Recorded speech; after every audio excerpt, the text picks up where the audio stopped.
اسی لیے کہتے ہیں نا جو حاسد ہوتا ہے وہ خود ہی اپنے حسد میں ہی تباہ ہو جاتا ہے، اللہ معاف کرے. اور یہ ایسا گناہ ہے کہ یہ نا انسان کو دیمک کی طرح اندر سے کھاتا ہے.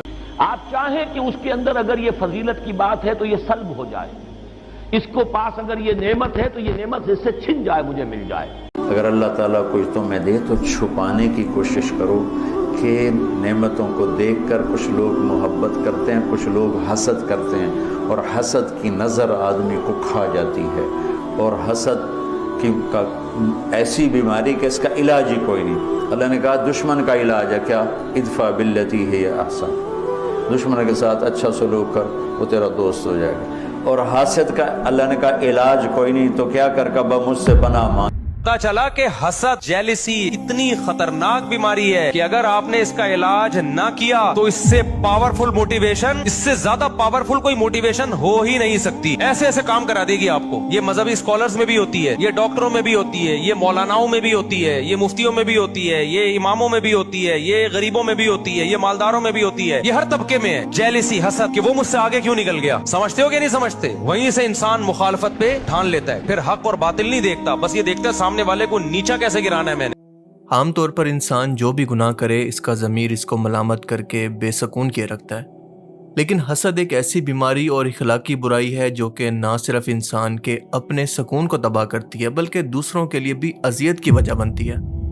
سائیکالوجی کے اندر اس کو ایک زہریلا ایموشن کہا جاتا ہے کیونکہ یہ اتنا خطرناک ہے جس کے اندر انسان اللہ کی نعمت اور تقسیم پر اعتراض کرتا ہے اور اس کے بعد محنت اور شکر کرنے کے بجائے دوسروں کی نعمت کے چھن جانے کے موقع تلاش کرتا ہے. مثال کے طور پر کسی کی نئی چمچماتی گاڑی پر سکریچز مار دینا، کسی کا اچھا گھر دیکھ کر اس کو حرام کی کمائی بتانا، کسی کی ترقی کو، اولاد کو دیکھ کر کسی دوسرے شخص کی نعمت کو دیکھ کر اس کی کامیابیوں کو دیکھ کر کڑنا اور خواہش کرنا کہ یہ نعمت اس سے چھن جائے اور اس کے پیچھے نیت یہ ہو کہ بے شک یہ نعمت مجھے بھی نہ ملے، بس اس شخص کے پاس نہ ہو. حسد کی بہترین مثال ہے. آپ جانتے ہیں کہ یہ حسد ہی تھا جس نے ابلیس کو شیطان بنا دیا کہ چاہے زمین کی خلافت مجھے بھی نہ ملے لیکن انسان یعنی آدم کو بھی نہیں ملنی چاہیے. اور اسی حسد کے اندر اس نے اپنی اور اپنی جنات کی نسل کی آخرت کو تو برباد کر لیا لیکن ساتھ ساتھ انسان کی بھی آخرت کو برباد کرنے کی قیامت تک کی مہلت مانگ لی.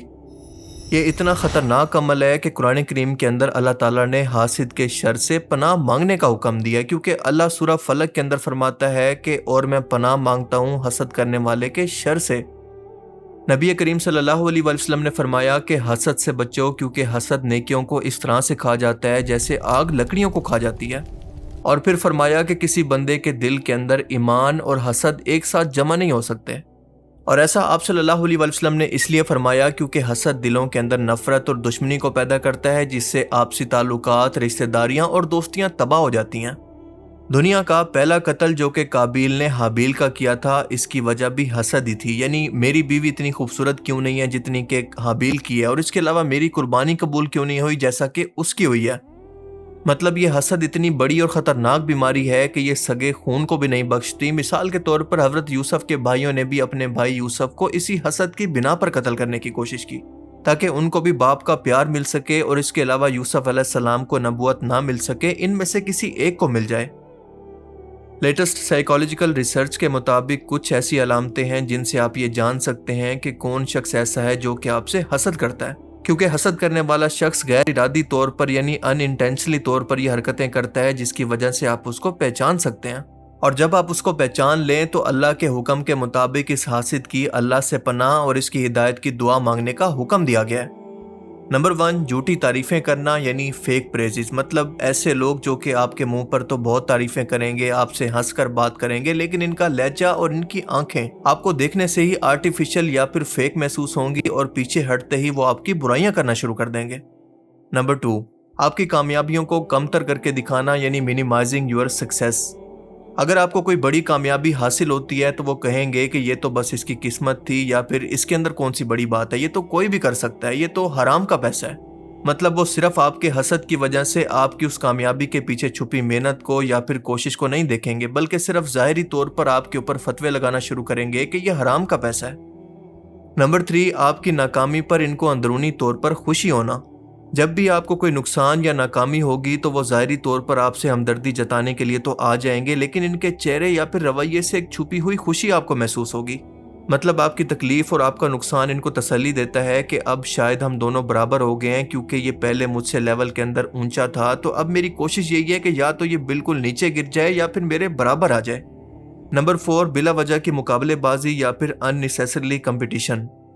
حاسد لوگوں کی ایک نشانی یہ بھی ہے کہ وہ ہر بات کے اندر آپ سے آگے نکلنے کی کوشش کریں گے، مثلاً جو چیز آپ خریدیں گے یا پھر جو کام آپ کریں گے وہ اس سے بہتر کرنے کی کوشش کریں گے، صرف آپ کو نیچا دکھانے کے لیے۔ نمبر 5، آپ کے پیٹھ پیچھے برائی اور غیبت کرنا، یعنی gossip behind your back۔ ایسے لوگ تنہائی کی محفلوں کے اندر یا پھر دوسروں کے سامنے جتنا ہو سکے آپ کا امیج خراب کرنے اور آپ پر تہمت لگانے یا پھر الزام لگانے کا کوئی موقع نہیں چھوڑتے۔ نمبر 6، آپ کی نقل کرنا، یعنی copying you۔ نفسیات کے مطابق حاسد کی ایک شکل یہ بھی ہے کہ حاسد آپ کے ڈریس، آپ کے بات چیت کے انداز یا پھر کام کے طریقے کی نقل کرنے لگتا ہے، کیونکہ وہ اندر سے آپ جیسا بننے کی کوشش کرتا ہے، اور اس حسد کی وجہ یہی ہوتی ہے کہ یا تو یہ سب کچھ میرے پاس ہو یا پھر ہم دونوں برابر ہوں، بس یہ مجھ سے آگے نہ نکلے۔ نمبر 7، آپ کی غلطیوں کو بلا وجہ اچھالنا اور آپ کو بدنام کرنا، یعنی آپ کی 100 اچھی باتوں کو نظر انداز کر کے آپ کی کسی ایک غلطی یا کمزوری کو محفل کے اندر بار بار دہرانا، آپ کو بے عزت کرنا۔ نمبر 8، جان بوجھ کر کسی محفل کے اندر آپ سے توجہ ہٹانا، آنکھیں نہ ملانا یا پھر خاموش ہو جانا۔ جب بھی آپ کسی گیدرنگ کے اندر اپنی کسی خوشی کا ذکر کریں گے تو وہ بلا وجہ موضوع کو تبدیل کر دیں گے یا پھر بالکل خاموش ہو جائیں گے اور آپ کی خوشی کے اندر شامل نہیں ہوں گے۔ کسی بھی محفل کے اندر آپ کو بلا وجہ اگنور کرنے کی کوشش کریں گے، صرف حسد کی وجہ سے۔ نمبر 9، بلا وجہ کی نیگیٹو تنقید، یعنی وہ آپ کے ہر اچھے کام کے اندر کوئی نہ کوئی نقص نکالنے یا پھر خامی نکالنے کی عادت کے اندر مبتلا ہو چکا ہوتا ہے۔ نمبر 10، آپ سے فاصلہ بنانا یا پھر اچانک اپنے رویے کو بنا کسی وجہ کے بدل لینا، یعنی ایسے لوگ آپ کی ترقی اور خوشحالی کے بعد آپ سے کترانے لگیں گے اور ان کا رویہ آپ کے ساتھ کولڈ بیہیویئر جیسا ہو جائے گا، یعنی بہت ہی سرد یا پھر بنا کسی وجہ کے روڈ۔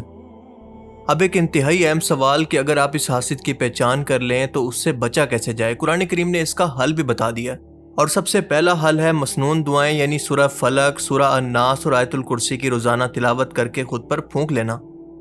اور دوسرا سب سے اہم ترین کام ہے کہ اپنی نعمتوں کو چھپانا، اپنے رازوں کو چھپانا، کیونکہ حدیث میں آتا ہے کہ اپنی ضروریات اور کامیابیوں کو پورا کرنے کے لیے رازداری سے کام لو، کیونکہ ہر صاحب نعمت سے حسد کیا جا سکتا ہے۔